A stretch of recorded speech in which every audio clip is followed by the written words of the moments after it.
¿Alguien puede ayudarme a recordar qué hemos visto estos domingos atrás con relación a la casa de los creyentes y la palabra del Señor? ¿Alguien recuerda algo? Hermana Sol, ¿qué dijo? La hospitalidad. Bueno, estuvo mencionada la hospitalidad. ¿Qué más? ¿Prestar la casa para qué? ¿Para rumbear? No, no, perdón, ¿escuché mal?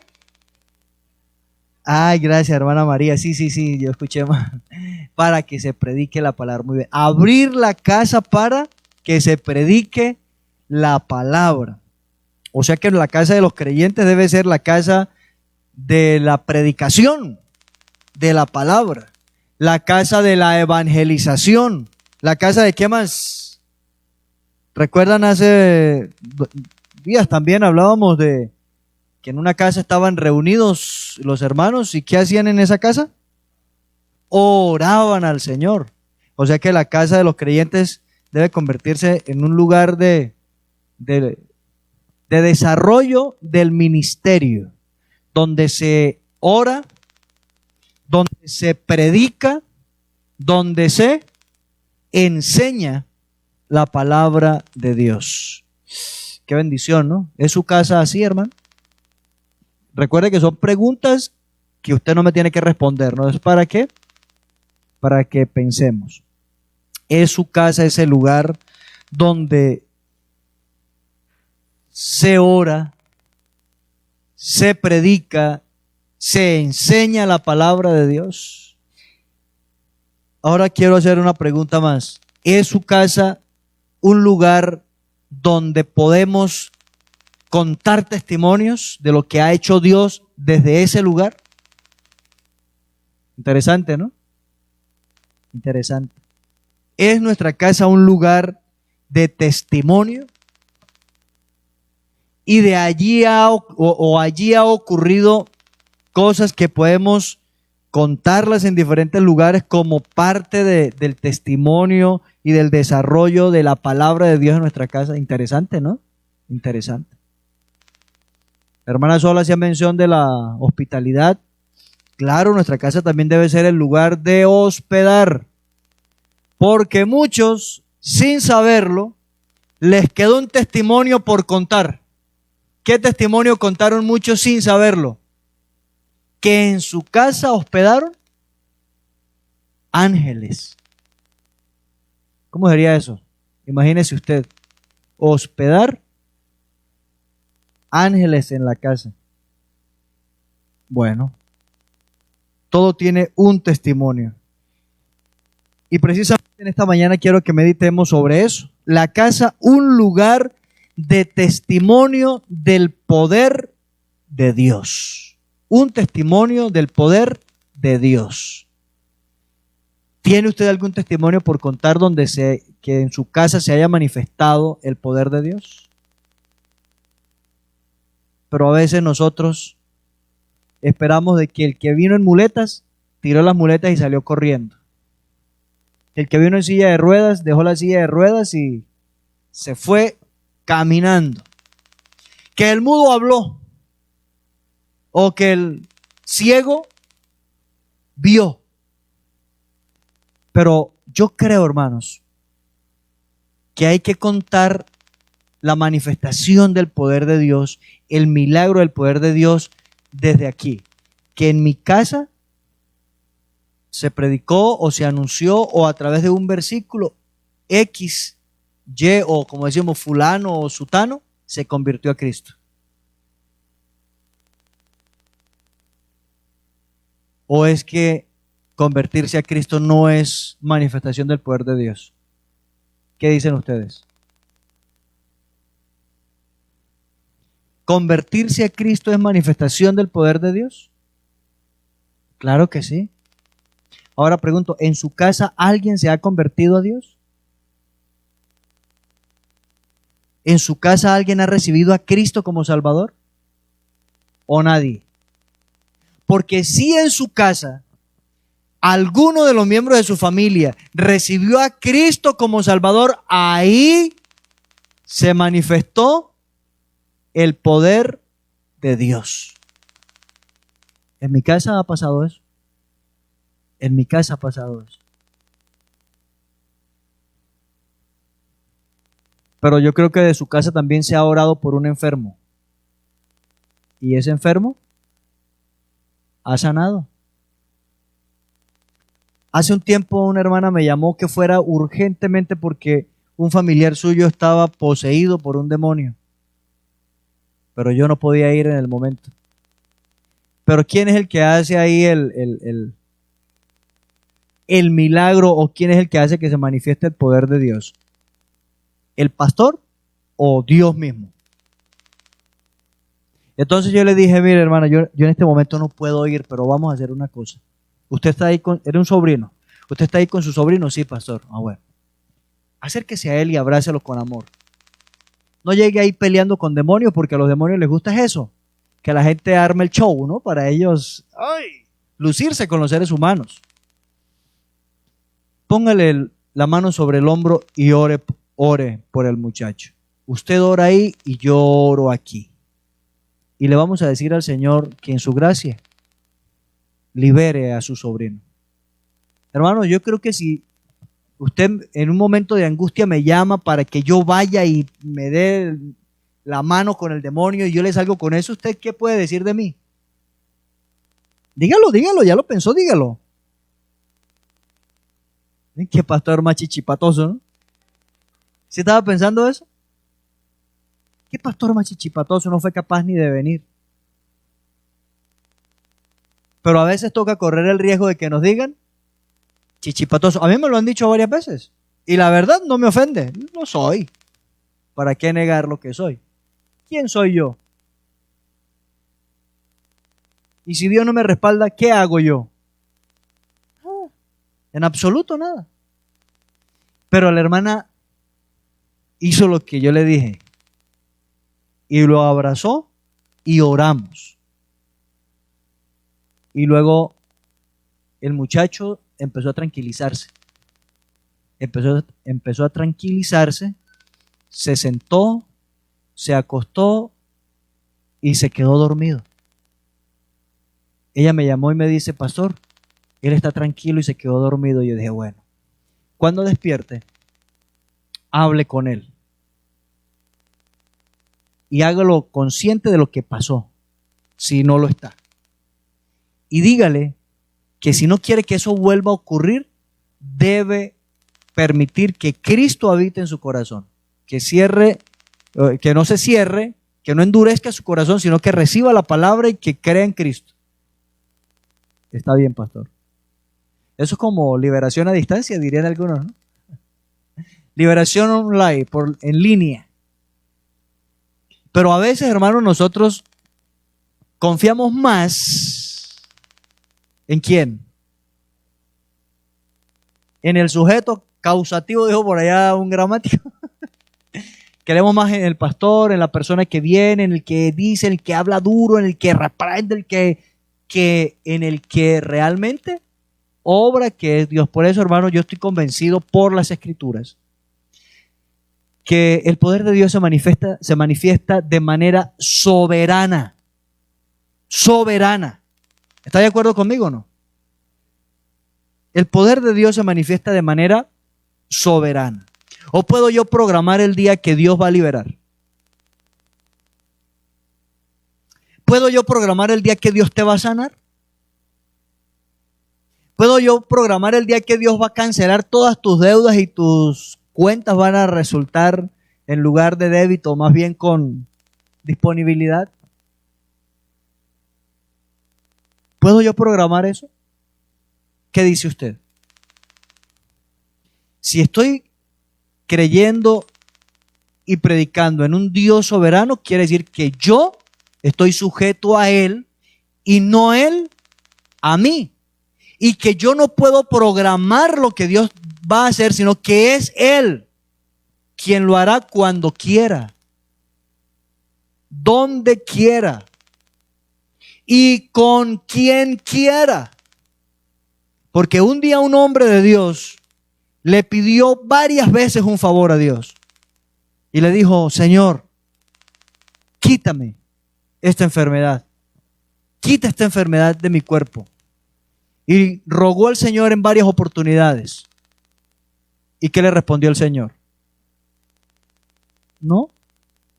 ¿El Señor qué le dijo? ¿No? Se lo respondió de esta manera, bástate mi gracia. ¿Estás enfermo? Sí. ¿Pero acaso la gracia de Dios no es superior y no es suficiente a tu enfermedad? ¿A quién le duele algo ahora mismo? A nadie. ¿Sí? No son los únicos. No son los únicos. ¿Usted ha orado a Dios por su dolor? ¿Usted ha pedido a Dios que le quite ese dolor?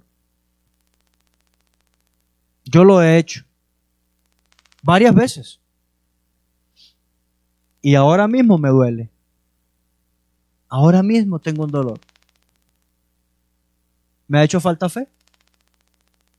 ¿Me ha hecho falta fe? Hoy nos vamos a ir muy pensativos, ¿no? Algún pecado estará por ahí acariciando y por eso... ¿Sí han escuchado ustedes eso? ¿Y se le enferma un familiar? Algo habrá hecho. Eso no es de gratis, dice por ahí.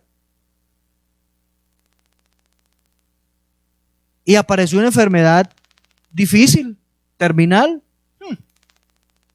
Para saber qué le habrá traído esa enfermedad, hermanos. Si por los pecados enfermáramos, alcen la mano los alentados.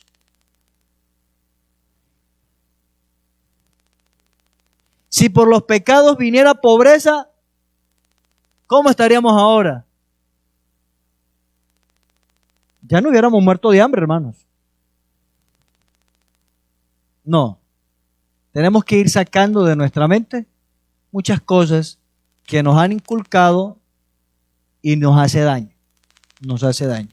Debemos creer y confiar en un Dios soberano y que manifiesta su poder de manera tal cual, de manera soberana. En este pasaje que leíamos ahorita, en este contexto, vemos que el poder de Dios se manifestó en una casa, en una casa. Y miremos, tiene ahí el folleto, ¿cierto? Para que vaya siguiendo ahí. Y miremos, ¿en la casa de quién se manifestó el poder de Dios? En la casa de una mujer, ¿cierto? ¿Cómo se llamaba esa mujer? Tabita, o también conocida como Dorcas. Ayúdenme, por favor, ayúdenme. Bueno, los que están aquí, los que están allá en casa viéndonos por medio de la transmisión. El poder de Dios aquel día se manifestó en una necesidad real. Porque a veces nosotros queremos que Dios se manifieste en necesidades no reales, no reales. Hay necesidades reales y hay necesidades ficticias que nosotros mismos creamos. No hay necesidades reales. Una enfermedad es una necesidad real. ¿Quién era Tabita? Mire ahí en las escrituras, por favor. ¿Quién era esa mujer? Era una discípula del Señor, ¿verdad? ¿Era una discípula o no? ¿Qué es una discípula? Una que seguía al Señor, seguía al Señor. Podemos decir también que era fiel al Señor, una mujer que era fiel al Señor, de lo cual podemos decir que era una mujer piadosa, ¿o no? Si sigue al Señor, es una mujer piadosa, que conoce las escrituras que tenía en el momento. Porque ni modo que ella conociera la carta a los Efesios, ¿no? No era posible. Pero conocía las escrituras. La revelación de Dios hasta el momento la conocía. Una mujer piadosa. Era una discípula, seguía al Señor. ¿Vamos ahí? ¿Sí? ¿Todos? ¿Qué más? Era una mujer buena. ¿Recuerda la mujer virtuosa? ¿Qué dice? Era una mujer que hacía todo lo bueno, ¿no? Cuidaba de su esposo, miraba que las cosas fueran marchando bien, trabajaba con sus manos, vendía, traía ganancia a su marido y él no tenía pena de nada. Y los hijos tampoco, porque los protegía, y cuando venían las heladas, ¿qué hacía aquella mujer? Los vestía con ropas dobles, los tenía bien. Una mujer de buenas obras. Tabita era una mujer que dice que abundaba, ¿sí o no? Mire bien, abundaba en buenas obras, o sea que ella no se cansaba de hacer buenas obras. ¿Cómo la llamaríamos hoy día tradicionalmente? Dadivosa, generosa, hacía obras de caridad. Yo creo que todo el que pasaba por ahí pidiendo algo, ella largaba la mano y le daba. Abundaba en buenas obras, o sea, todo lo que ella hacía era aprobado, era bueno. No, esta mujer, un alma de Dios. ¿Cuántos dirían que es un alma de Dios? Ah, un alma de Dios. Vean, Tabita, dijo por allá una abuela, vean, Tabita, de lo buena que ella tiene el cielo ganado. ¿Cierto? Ya se ganó el cielo. ¿Ya? Un alma de Dios. Un alma de Dios. Ay, qué bendición de mujer. Tabita. Un alma de Dios. ¿Qué más era Tabita? Abundaba en buenas obras. ¿Qué más? Y en limosnas. Limosnas. Una mujer de esas, créanme, uy, no merece enfermar. Ay, lástima que se enfermó Tabita. Uy, no. Yo recuerdo hace años una señora nos había arrendado una casa y ella estaba muy contenta con nosotros, feliz con nosotros. Ahí hacíamos cultos, ahí vivía una familia pastoral y ahí estábamos pendientes de ella. Ella seguía fielmente su religión, muy devota a su religión, pero cuando nosotros íbamos, ella salía a saludarnos y se sentaba con nosotros para escuchar la palabra. Y bien la señora, el día que yo le dije, señora Conchita, así le decíamos cariñosamente, señora Conchita, nos vamos a trasladar a otro lugar, ella se puso a llorar. Y dijo, ay, mi hijo, no le digo que todo lo bueno se va o se muere. Qué tristeza, ¿no? Todo lo bueno se va o se muere. Ay, si acaba lo bueno. Hombre, Tabita, ¿cómo se va a enfermar Tabita? Es que a Tabita la necesitamos alentada, saludable, para que trabaje, para que haga. Porque trabajaba o no trabajaba. ¿Qué hacía Tabita? Miren a ver qué hacía Tabita. Que era modista, ¿ah? Hacía vestidos, ¿no? Ya el hermano le puso el título, modista. Bueno, ella confeccionaba ropa, hacía ropa. Tabita, muy trabajadora. Pero hermanos, como usted sabe, puede ser muy bueno. Dice la palabra, que al justo y al injusto una misma cosa les pasa. ¿Sí lo ha leído o no lo ha leído? Enferma el bueno, enferma el malo. Se debilita el justo, se debilita el injusto. Ay, gracias a Dios se murieron todos los injustos. Diría cualquiera, ¿no? Gracias a Dios se murieron todos los injustos. Y los justos también están llenando el cementerio. Una misma cosa pasa. Para que saquemos de la mente que el que es malo se enferma y el que es bueno no tiene por qué enfermarse. No. Es la vida.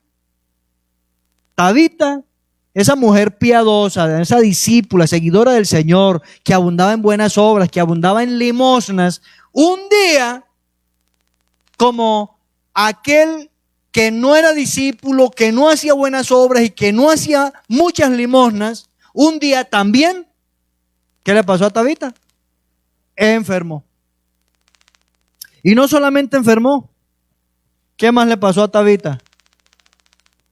No le digo, mijo, dijo doña Conchita, no le digo, mijo, todo lo bueno se acaba o se muere. Tabita, una buena mujer, una buena discípula, una buena compañera, una buena vecina, una buena conciudadana, una mujer dadivosa, generosa, enfermó y murió. Y murió. Hubo muerte, Hubo duelo, como es natural, hubo duelo, porque a quién no le duele que se muera alguien bueno. Hubo consternación, pesar, de todo. Imagínese usted una calidad de vida, una calidad de mujer como esta, pero se muere. Seguimos en el texto. ¿En cuál texto vamos, por cierto? Ayúdenme. ¿Ah? Hechos 9:37. Muy bien. Y aconteció en aquellos días que enfermó y murió. Después de lavada la pusieron en una sala. Y como Lida estaba cerca de Jope, los discípulos, compañeros de Tabita, oyendo que Pedro estaba allí, le enviaron 2 hombres rogándole: no tardes en venir a nosotros. Levantándose entonces Pedro fue con ellos, y cuando llegó le llevaron a la sala donde le rodearon, todas las viudas, llorando y mostrando las túnicas y los vestidos que Dorcas hacía cuando estaba con ellas. Muy bien. Hay ahora una necesidad real. No solamente que enfermó, sino que murió. Hay un duelo. Mandan llamar ¿a quién? A Pedro. Pero yo quiero, hermanos, que identifiquemos a quién mandaron a llamar. No solamente por el nombre propio. Pedro. ¿Quién era Pedro? ¿Ah? Un apóstol del Señor. Muy bien. ¿Qué más podemos decir de Pedro? El siervo, ¿cierto? El siervo que Dios tiene ahí en ese lugar para ministrar la vida espiritual ¿de quién? De los creyentes. Mandaron traer a Pedro. Ahí dice la Biblia, ¿para qué debía venir Pedro? O sea, le dijeron, vaya, díganle a Pedro que venga y la resucite. Porque ya estaba muerta. No dice tampoco, vaya, díganle a Pedro que venga para que la ore y la sane. No. Es que Pedro tiene el don de la oración. Que venga y la sane. Tampoco dice, es que tiene el don de la sanidad, que venga y la sane. No. Vaya, mandaron llamar a Pedro. ¿Qué representaba Pedro?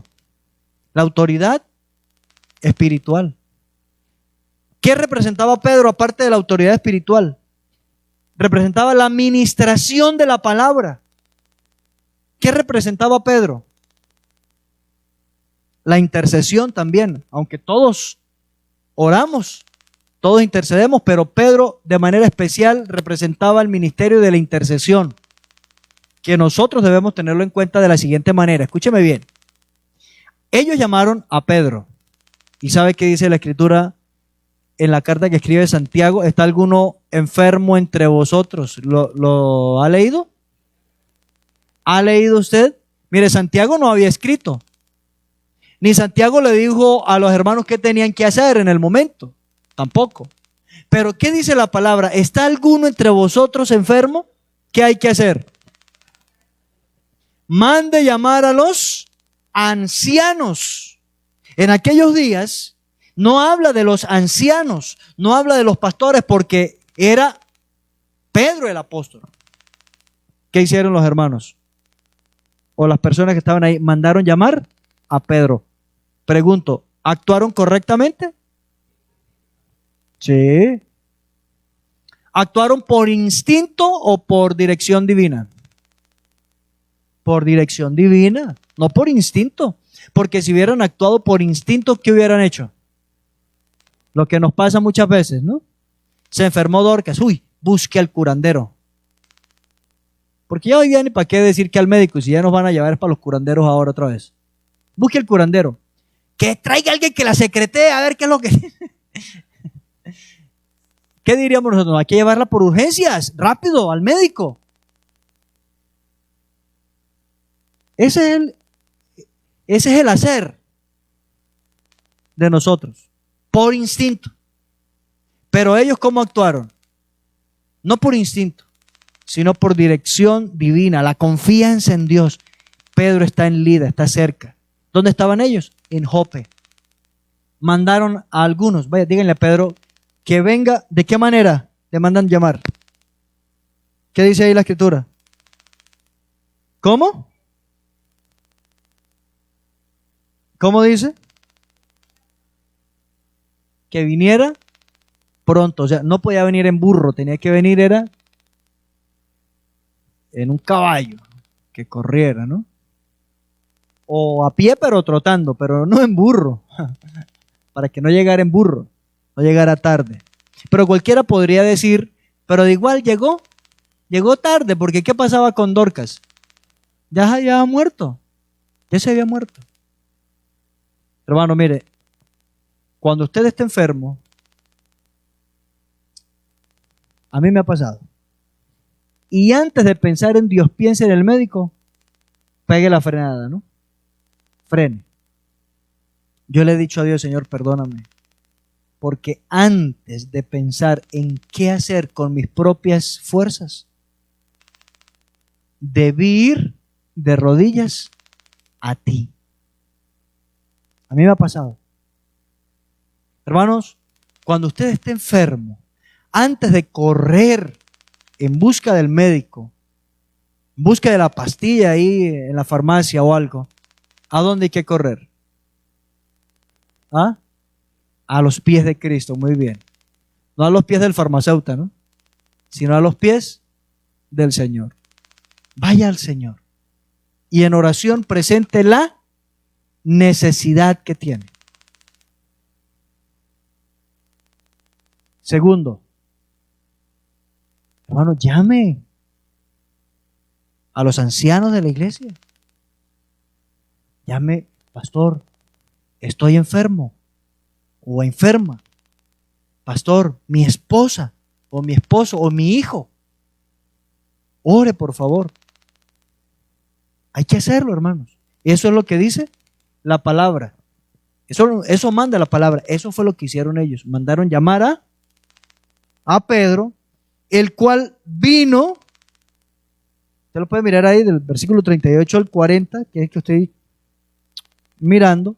El apóstol Pedro vino hasta donde estaban y él vino como lo solicitaron de manera rápida y llegó al lugar donde la habían puesto. ¿Dónde habían puesto a Dorcas?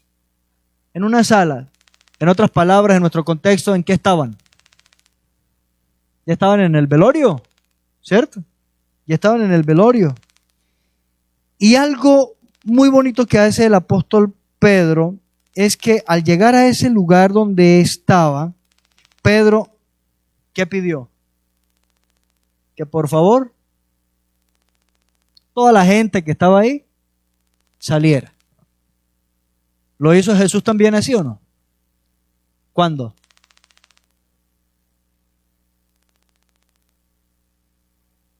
A la hija de Jairo, ¿no?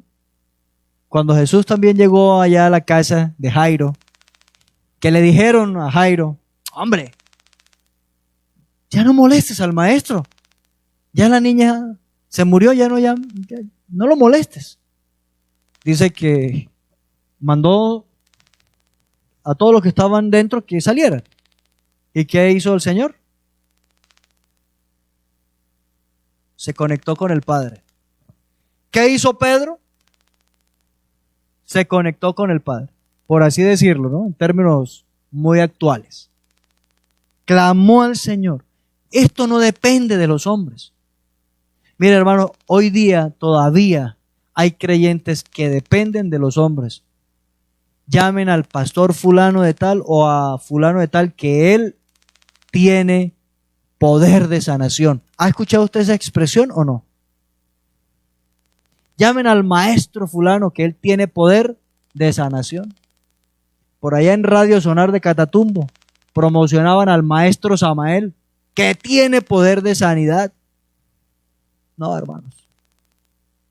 Si no es Dios, nadie. Hoy día todavía hay gente creyendo que dejando al enfermo en una sala con un poco de cosas que piden, a la medianoche va a venir un cierto fulano a operar y sanar. Todavía. Y me han contado personas conocidas experiencias escalofriantes, experiencias de confusión y problemas que han quedado en las familias y en esas casas donde han practicado esa serie de rituales. Hermanos, no viene de Dios. Y lo que no procede de Dios, ¿qué dice la Escritura? De mal procede. Hermanos, es confiar en el Dios soberano, ir al Dios soberano en ese momento, dice la Escritura. Entonces, sacando a todos, Pedro se puso, ¿cómo se puso Pedro? De brincona de decir: Señor, no acepto un no por la resurrección de Tabita. No acepto un no como respuesta, Señor. Porque ha pasado. Hubo un hombre que fue pastor y enfermó y murió. Oiga, es que los pastores también se enferman y se mueren. Sí, y le dio un cáncer agresivo. Y era un siervo de Dios. Y se reunieron muchos siervos de Dios, muchos pastores a nivel internacional, a nivel mundial. Lo rodearon. Y la persona que oró por ese enfermo le exigió a Dios que lo sanara, porque no aceptaban de ninguna manera un no como respuesta. ¿Cómo le parece a ustedes? ¿Abusivo? ¿Eso es una irreverencia? Eso es olvidarnos de quién es Dios. Dios es soberano. ¿Y quién le da órdenes al soberano? Al soberano se acercan de la manera más reverente, cuidadosa. No me levante la voz. En el contexto, se acercaban al soberano y él tenía un cetro en su mano. Y si él extendía el cetro, era una señal ¿de qué? De misericordia, de compasión, de piedad, como usted lo quiera interpretar, si extendía el cetro. Si no extendía el cetro, debían sacar a esa persona de ahí y darle muerte. Así de sencillo. Cuando usted lea el libro de Esther, va a encontrar eso. Que el rey, ¿qué hizo el rey? Extendió el cetro. Ella se arriesgó. Es que el rey no la había mandado a llamar en el momento. Ella se la juega confiando en Dios. Era un soberano contra otro soberano. El soberano de los cielos contra el soberano de la tierra. ¿Cómo se llamaba?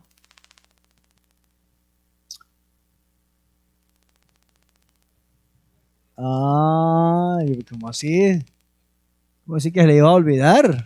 Casi con yuca y arepa, ¿no? Asuero. Miren, hermanos, y Dios, el Dios suyo y mío, es soberano. ¿Cómo debemos llegar delante de Él? ¿Con imponencia, con demandas, con exigencias? No. Aquí el apóstol Pedro nos da el modelo. Dice, se puso de rodillas. Ponerse de rodillas, ¿qué indica? ¿Una señal de qué?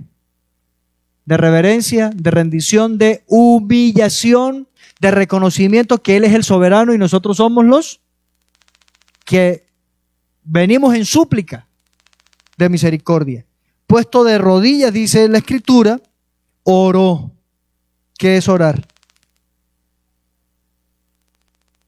Yo lo dije ahorita en otros términos, se conectó con Dios. Oró. En esa oración que hacemos a Dios, ¿qué debe incluir? ¿Qué debe incluir en esa oración? Reconocimiento de la soberanía de Dios. Reconocimiento del poder de Dios. y reconocimiento de la voluntad de Dios, si Él quiere. Y lo puede mirar en Mateo capítulo 8. Y vino un centurión a Jesús postrado con el rostro en tierra, rogándole y diciéndole: mi siervo está, ¿cómo está? Enfermo. ¿En qué condición? ¿En qué enfermedad? Paralítico. Está vuelto nada. Jesús le dijo: yo iré y le sanaré. Pero el centurión le dijo: no, Señor, no soy digno que entres bajo mi techo. Solamente di la palabra y mi siervo sanará, porque yo también soy hombre bajo autoridad y tengo a mi cargo varios soldados, siervos, servidores. Y digo al uno: ve, y va. Y al otro: ven, y viene. Al otro: haz esto, y lo hace. Le está diciendo el Señor: solamente tú dilo y ya. Jesús se maravilló y dijo: hola, ni en Israel he visto tanta fe. Él era un gentil, él era un centurión. Y el Señor le dijo: ve, y como creíste, te sea hecho. Y su siervo fue sano en aquella misma hora. Pero yo quiero que usted mire muy bien la oración, porque es una oración del centurión. Primero, ¿qué hizo el centurión? Se postró de rodillas, rostro en tierra, humillación. Hermanos, ¿cómo no nos vamos a humillar delante del soberano Dios? Humillación. Segundo, te reconoció la soberanía de Dios. Le reconoció como Señor. Dice: quiere mi hermano, muy bien. Le dice: yo iré y le sanaré. ¿Qué dijo él? No soy digno que entre bajo mi techo. ¿Qué es eso? Reconocer nuestra condición, nuestra bajeza. No soy digno, Señor. No merezco que me quites este dolor. Que mi cuerpo me duela. Que mi cuerpo se reviente si es necesario.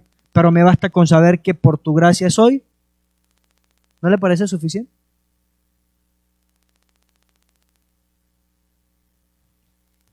No soy digno que entre bajo mi techo. Solamente, dice, solamente di la palabra. ¿Qué está reconociendo? Soberanía, poder. Solamente di la palabra y mi siervo sanará. Señor, haz tu voluntad. Con que solo tú lo digas, ya es suficiente, Señor. Jesús no fue a la casa. Quien fue a la casa fue el centurión. Volvió a su casa. Pero al llegar a su casa, ¿qué pasó? Hay otro texto muy relacionado con este. Al llegar a la casa lo encontró haciendo sus quehaceres, haciendo sus oficios, y preguntó: ¿a qué horas había sanado? Y le indicaron la hora en que había sanado, y entendió que en ese mismo instante era cuando Jesús le había dicho: está sano. Hermanos, Pedro en esta oración, que no la detalla, pero yo sé que Pedro, cuando se arrodilla, él reconoce el poder de Dios, la soberanía, su bajeza, que no es digno de recibir ninguna respuesta de parte de Dios, pero dice: oró, puesto de rodillas, oró al Señor. ¿Y qué más hizo? Y volviéndose al cuerpo dijo: Tabita, levántate. Y ella abrió los ojos y al ver a Pedro, se incorporó. Hermanos, no es que Pedro se la jugó. No es que Pedro se aventuró a ver de pronto qué resulta. No. En su oración hubo una respuesta. En su oración hubo una respuesta. Y de acuerdo a la respuesta de Dios hacia Pedro, Pedro actuó. Y por eso Pedro se acercó y le habló a un muerto. ¿Usted le ha hablado a un muerto? ¿O no? ¿No? ¿Qué tal que usted haya dejado enterrar a más de uno que iba a ser resucitado por usted por no hablarle, ¿no? Cuidado con eso. No, no me haga caso. Pero Pedro fue y habló, no aventurando nada. A ver qué resulta. No, porque Dios ya le había dado respuesta. Y él la manda a levantar y ella, abriendo los ojos, ve a Pedro y se incorpora y fue levantada. ¿Quién levantó a Tabita? No fue Pedro. No fue Pedro, fue Dios. Y ahí en esa casa se manifestó el poder de Dios. ¿Cómo se manifestó el poder de Dios? Resucitando a Tabita. Esa obra de Dios fue notoria a todos. ¿La fama era para quién? ¿Para quién era la fama? ¿Para Pedro o para Dios? La gloria es para Dios. Porque hoy día, hermanos, promocionan y hacen eventos y llevan a hombres que van a Pedro nunca le hicieron una campaña de esas. Llegó Pedro a sanar a todos los enfermos, resucitar a todos los muertos. Traigan los muertos. Traigan las muelas que se las vamos a calzar. ¿Cierto? Eso fue moda por un tiempo, calzando muelas y toda esa cuestión. Así no, dice la palabra. Es confiando y esperando en la respuesta soberana de Dios. Esto fue notorio a todos, dice. Esto fue notorio en toda Jope. Y muchos creyeron en el Señor. Y aconteció que se quedó muchos días en Jope, en casa de cierto Simón curtidor. Amados hermanos, fue notorio a todos. ¿Qué quiere decir? Que lo que ocurrió, la manifestación del poder de Dios en la casa de Dorcas, se conoció por todos los lugares y se dio gloria a Dios, se dio honra a Dios. La prueba de que se dio honra a Dios, ¿cuál fue? ¿Que muchos enfermos se sanaron o que muchos pecadores se convirtieron? Porque ese era el propósito de todo lo que estaba haciendo Dios en la vida y en la casa de Tabita, que el pecador se convirtiera. Hermanos, ¿sabe? Dios no está tan interesado en la sanidad del cuerpo como en la salvación del alma. ¿Qué prefiere usted? ¿100 años de salud o una eternidad en el infierno? ¿100 años de salud en la tierra o una eternidad en el infierno? No, yo sé cuál es su respuesta. Pero ¿hacia dónde corre la gente? ¿Hacia dónde acude la gente? Y lo dicen. Es que teniendo salud,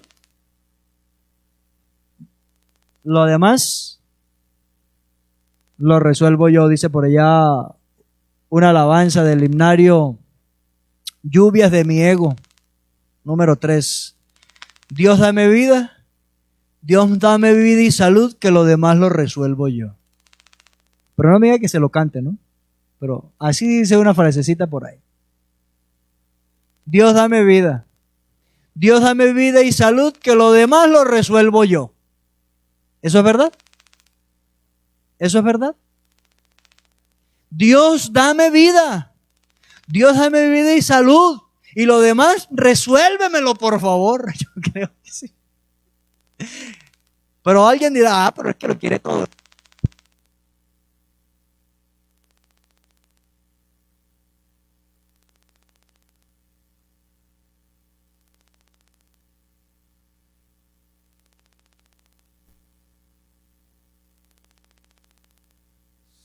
Sí.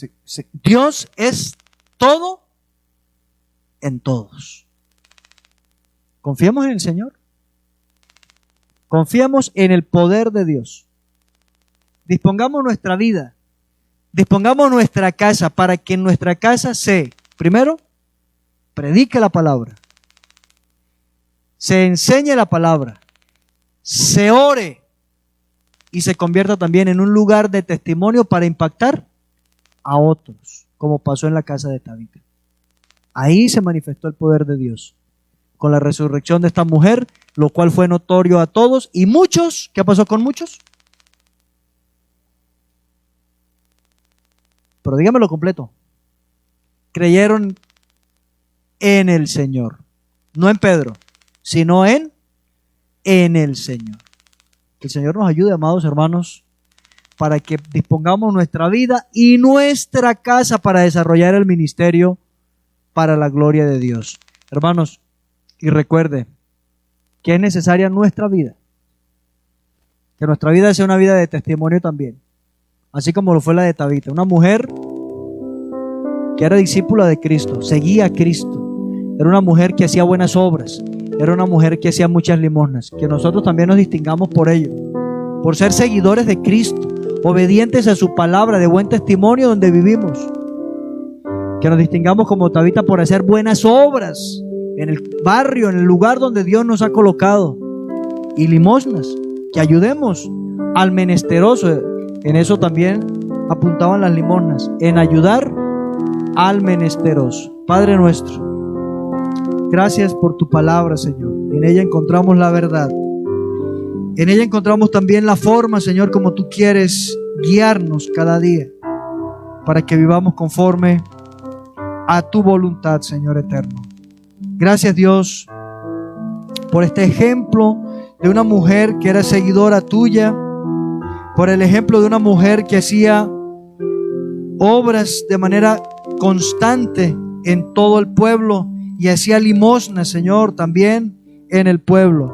Gracias, Dios, porque en todo tú eras quien reinabas en la vida de esta mujer, a quien tú levantaste, Señor, como manifestación de tu poder para testimonio a todos los que habitaban alrededor. Así también, Señor, ayúdanos a hacer de testimonio con nuestra propia vida y a hacer de testimonio con nuestra casa, Señor.